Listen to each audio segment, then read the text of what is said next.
1909, Jacob Schiff founds the National Advancement for the Association of the Colored People, the NAACP. This is done to incite African American people into rioting, looting, and other forms of disorder in order to cause a rift between the African American and white communities.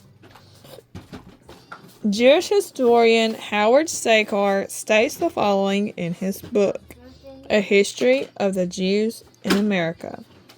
In 1914, Professor Emeritus Joel Spingarn of Columbia University became chairman of the NAACP and recruited for its board such Jewish leaders as Jacob Schiff, Jacob Bilkoff, and Rabbi Stephen Wise.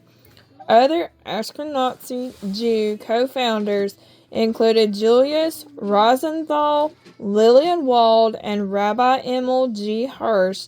It would not be until over 60 years later, in the 1970s, that the NAACP would appoint its first African American president, Benjamin Hooks.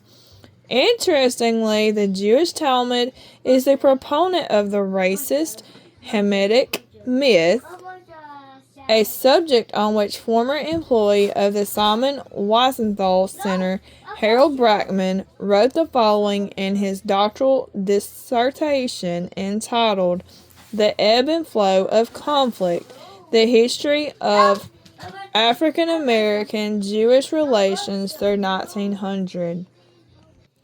There is no denying that the Babylonian Talmud was the first source to read a negrophobic, no, we're not doing that, content into the episode by stressing Canaan's fraternal connection with Cush. The more important version of the myth, however, ingeniously ties in the origins of African American and of other real and imagined traits with Noah's curse itself. So what they're basically saying is Noah's curse on Ham was to make them dark. I don't know.